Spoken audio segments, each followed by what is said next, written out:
We're now pleased to facilitate a dialogue on tomorrow's rising global middle class. We have His Excellency Mohamad Al-Ississ. ISIS from not ISIS. Definitely not ISIS. ISIS. Yeah, not ISIS. The Minister of Finance of the Hashemite Kingdom of Jordan. And on screen, I think we're going to have Tharman Shanmugaratnam, who is the Senior Minister of Singapore. Tharman, how are you? Hi. Great, great. It is in Singapore. Tharman, the senior minister, is in Singapore. I think it's the middle of the night there, and I'm going to start with him. And I'm just so grateful that the two of you could join us.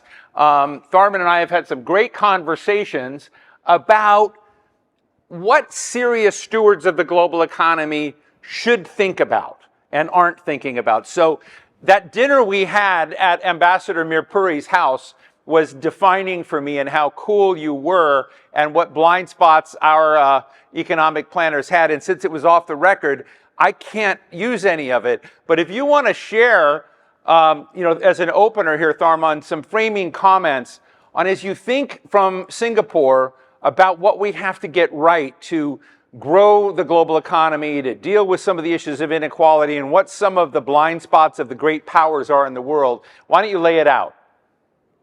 Great. No, thanks very much. Thanks for having me.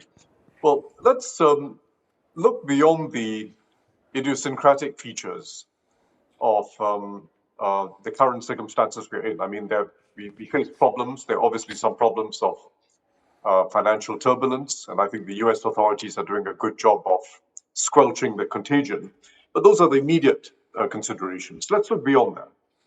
I think fundamentally, we have to ask ourselves questions that have to do with what are our objectives when we think of economic policy? What are the objectives of monetary and fiscal policy? What are we learning from the last 10 years? What did we learn in COVID? And what do we learn as we come out of it? I think the first lesson is we cannot assume that monetary policy can be conducted independent of its implications for financial stability. Monetary policy has to do what it has to do in a crisis, but beyond a crisis, we really have to ask ourselves the question of how long do you extend emergency type measures into normal times? If you're focused only on inflation and how far you are from your inflation target, you could extend it forever. But the point is, monetary policy that involves very low interest rates and a very large amount of QE, liquidity flowing around the system, does have financial stability implications. There's a mispricing of risk. There's a way in which asset markets get overheated. And there's a way in which the water flows into cracks in ways that are not immediately visible. But eventually vulnerability builds up, and we can no longer ignore that. And it poses a very uncomfortable question, which is, how do we have rules that condition us to exit from easy monetary policies earlier than may be warranted purely by looking at inflation? When do you take the punch bowl away, to use the William Chesney Martin? So what you're saying is we were reckless. The United States was reckless. No, I would say it's not reckless. It's just that this is in fact a question that has not been addressed before fundamentally in central banking generally, not just in the United States, but generally. We do not understand very well the relationship between monetary policy and financial stability, but we roughly know that beyond a certain limit, very easy monetary policy over a very long time will have financial stability consequences. And we're seeing some of it now, but I think there are more stresses in the system than meets the eye. The second fundamental issue is monetary policy can't be the only game in town. If central bank independence allows it to be the only game in town, but if you run it as the only game in town, it becomes the only game in town because you're letting fiscal policy off the hook. And if you think of the central challenges we face today, they're fundamentally not challenges of aggregate demand alone, and in fact, not primarily about aggregate demand. They're really challenges of what economists would call a supply side nature. We need to invest, we need to innovate, and we need to build resilience in our system. Why resilience? Right. Because we're not just in a world of macroeconomic cycles, of credit cycles, and inflation and growth cycles. We're in a world of shocks. Shocks that are primarily non-economic.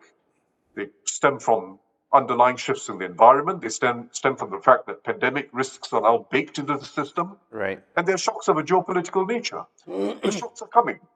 And we have to accept that shocks and disruptions of a non-economic nature have a huge implication for economic well-being. We saw that in COVID, and there's a long tail of consequences coming out of COVID. So the world that central bankers and fiscal policy makers exist is not a world of the old traditional Keynesian cycles.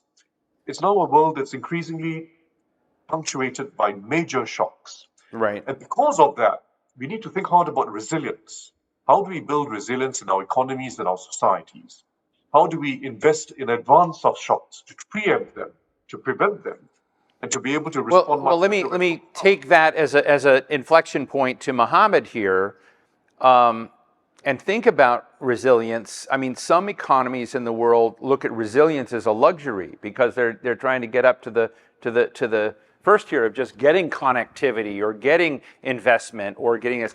How do you square this? And I think one of the things, just listening to Tharman, and I interviewed the U.S. Trade Representative earlier today, who was also talking about resilient systems here and at home and abroad. I'm just really struggling right now with, given where we are in the world and what feels to me like a wobbly, uneven economic picture in the world, and with what Tharman was just sharing about how nations responded to shocks and the bad behaviors that led to aggravating some of these conditions, I think it's very useful to hear from other parts of the world what you would like to see some of the players in the IMF and World Bank and global economy do better than they're doing. So just let loose and criticize them, Mohamad. With pleasure. Thank you for having me. And honestly, I think this is a terrific question because I think there are multiple junctures at this. The first one is, if you look at the world of IFIs we live in, they were created at a certain point post-Bretton. For C-SPAN, International Financial. I'm talking about IMF, World Bank, what have you. They were talking about stabilizing advanced economies at times of crisis post-Bretton Woods. Right. The world looks very, very different today, but the institutions have not changed much. Right. And the question is for non-advanced economies. So you have the World Bank doing a lot of work with poorer countries. Right. You have the IMF responding post-crisis, but there is an empty middle where who's making sure that we are not falling into crises? Because it's cents at the dime to deal with to the dollar, dealing with that prior to a crisis rather than post-crisis. Right. But nobody's doing it, right? The IMF is the airbag that opens up to save your life post-crash, but who's making sure you don't crash? And when you're a middle-income country, nobody really is worrying about that now. You have your limited headrooms, you have your limited access to finance. Every time the Fed Reserve raises interest rates, it's like you're forcing an earthquake to slow down the growth and inflation, basically. But every time you hit that earthquake, it reaches different parts of the world like Jordan as a tsunami that sinks you under. You have your debt all of a sudden increasing. That's at a macro level. At a micro level, it also sinking all those with mortgages. And, you're really fighting day after day to adjust with resilience to policies and faults that are made elsewhere in the world with very little tools to adjust. On the monetary, you have to follow the Fed, you're pegged or otherwise. On the fiscal, you have to make sure that instead of me as a Minister of Finance, it hurts me every day to redirect financing from education and health into debt service because of no fault of my own. We've done everything right. Prior to COVID, we engaged with our fiscal reform program. Right. We went to the IMF and said, this is what we want to do. We want your thought partnership. Engage with us. We've been one of the most successful reformists in the world. And we've done it progressively. We've done it through making sure we broaden the base by fighting evasion and avoidance, not by increasing the marginal rates on the middle class. Right. Yet, in spite of all of that, today the middle class is being butchered by food commodity increases, oil price increases, interest rate increases. All these exogenous shocks. All these exogenous shocks. And hey, we're not living in the Caribbean. We're in the powder keg of the world called the Middle East. Right. So exogenous shocks are a state of mind and way of life for us. And we know how to manage them. But at the end of the day, you have very limited tools in the system as a whole to make sure that you, as a middle-income country, are either shielded from that, ensure that if you're doing the right policies, you are rewarded by concessional access to finance, while if you're too big to fail, and you know it, and therefore you don't adjust, the whole world steps in to help you. And I think the system as it is now, it's really full of moral hazard that is leading those who know they can get away with it, and those who are being prudent. Well, that's what Tharman was saying. Absolutely. Yeah. And listen, let's reflect on the past few years. We've been hit with 3 back-to-back black swans, right? From COVID to Russia-Ukraine to stagflation. There is absolutely nothing any country could have done to preempt that. And we were able to lessen the impact of that. For example, right at the heart of COVID, in April 2020, His Majesty, let me just finish this point if I may. His Majesty asked us to build wheat reserves to cover 18 months of demand because we anticipated a post-COVID demand shock. Right. But nobody could have anticipated the supply shock because of Russia-Ukraine. So how do you shield the poor? How do you shield the middle class? How do you make sure the system is making sure they don't fall into the trap of poverty of no fault of their own? So the king was ticked off.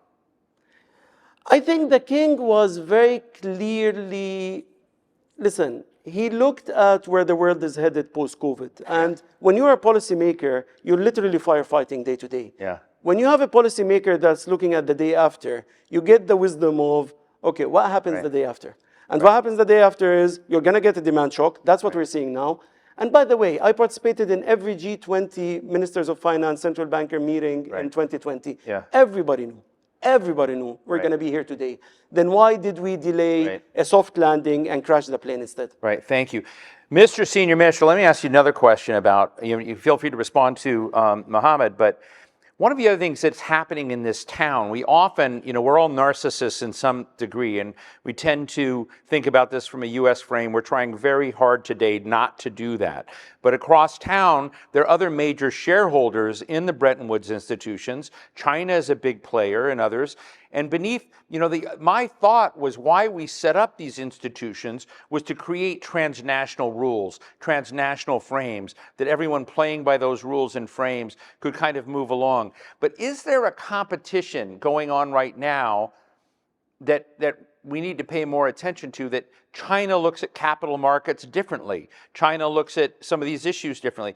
Singapore, you're a trading state that wants everybody to get along. But what if they don't want to get along and they want to use the institutions to maximize their particular national leverage? And I think the same with the United States. Given your knowledge of these institutions, what are your insights on what the consequences of that geopolitical competition through these institutions looks like? Well, I think it's not so much about the major powers using the international financial institutions for their own bilateral objectives, as much as them doing stuff outside of institutions for bilateral objectives. And some of that is perfectly understandable and adds to the global good. But the fundamental problem that we have is that we are not collectively boosting the role of these very efficient international institutions, the IMF, the World Bank, and the other MDBs. We're just not ambitious enough. And we should think of it, if I turn your question the other way around, how do we use this collective project of maximizing the use of the international financial institutions to tackle the problems of the global commons? How do we use that to reduce the degree of polarization in the system and to create projects of a common nature between the US and China in particular? There's a huge opportunity using the World Bank, using the MDBs, using the AIIB for that matter, using them in that common project, country by country, to address the challenges of climate change, a global water crisis, and the loss of biodiversity. It's a huge common project. It's in the interest of the US, in the interest of China, interest of small countries. So let's focus on it that way. This is an opportunity. But Tharman, let me ask you a question. Give our friend from Jordan some advice. So I don't know a country that's done better at surfing the global weather.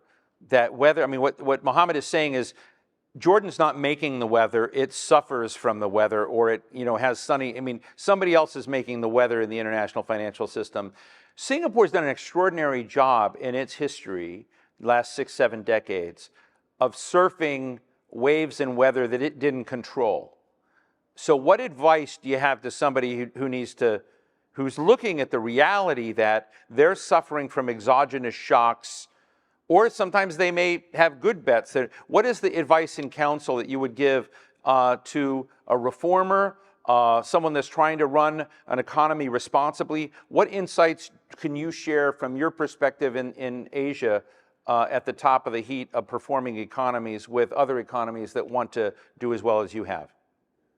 Well, first of all, what Mohamad said was important for all of us, which is we've got to do our part, and we've got to take responsibility domestically, first to improve our own finances. And that's what Mohamad was talking about.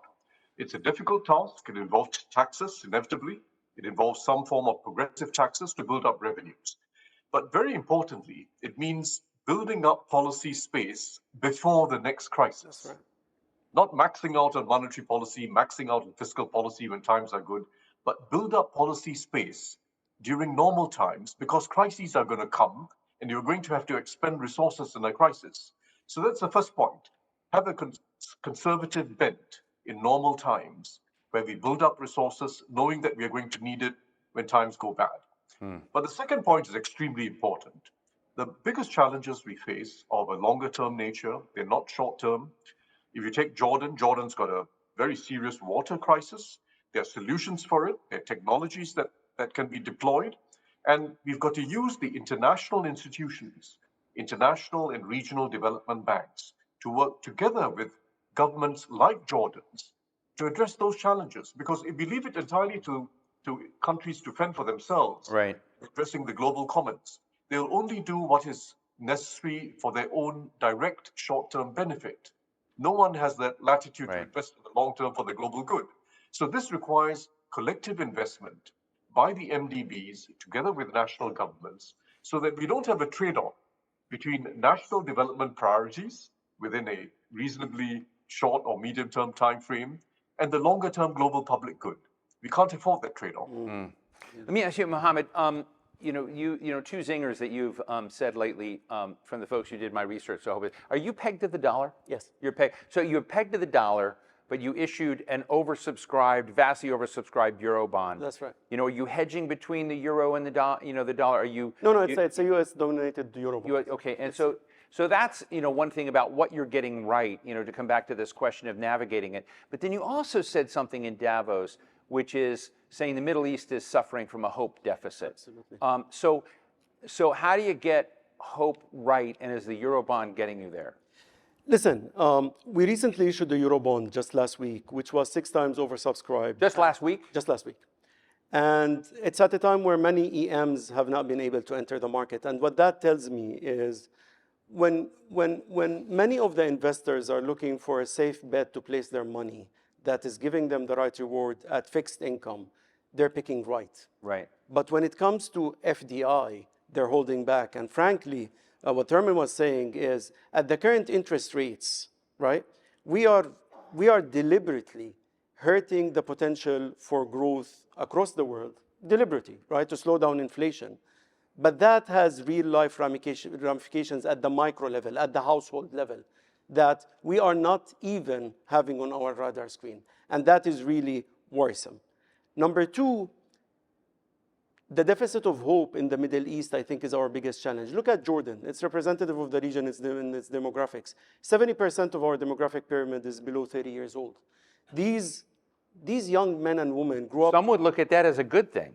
Well, yeah, but these young men and women grew up at an era where we had ISIS, definitely not my last name, so let's get that straight. Have you changed from ISIS to Al-Ississ. Al-Ississ. No, Okay. nice try. Okay. You have a world of ISIS, of radicalism. Jordan is the biggest host of refugees worldwide from Syria. We were the right, good, global public good player. And you look across the region and you're looking for a success story that is not based on oil. Right. Not based on oil. Among the oil importers, it's very hard to find. Jordan is it, right? Jordan is it. But I think we need to start investing in stories of hope. It takes more than, I'm an economist. I'm a Harvard economist. I'm as liberal economist as you're going to get here from the region. But reality is there is more to the story than fiscal and monetary angles. There is a human real economy angle that we have not paid attention to because we believed if you get your debt right, if you get your monetary right, everything else will fall into place. Well, no. Everything else will not fall into place because when you're a middle player and the headwind is way, way, way bigger than you, then what story are you telling your youth? Get the right education, work hard, and then what? And then you're going to see all your mortgages are going to higher interest rates and you're going to be unemployed because of policies that are made elsewhere. I think we need to start investing in story of hope. Post the war, that was the Marshall Plan, right? What is our post-COVID Marshall Plan? Who's your biggest trading partner? The U.S. U.S., not China? No. Not Europe? That's interesting. That's unusual. Tharman, I want to ask you a question. This morning I had Ambassador Catherine Tai up here, and I told her that we would be talking. And I asked her, the TPP compared to the Indo-Pacific Economic Framework, if I asked the senior minister of Singapore which one he likes better, I think he'd probably say TPP. Am I wrong? Well, they're different. The CPTPP is quite a deep FTA. It imposes obligations, but it also provides access. It provides access to markets. The Indo-Pacific Economic Framework doesn't provide access to markets.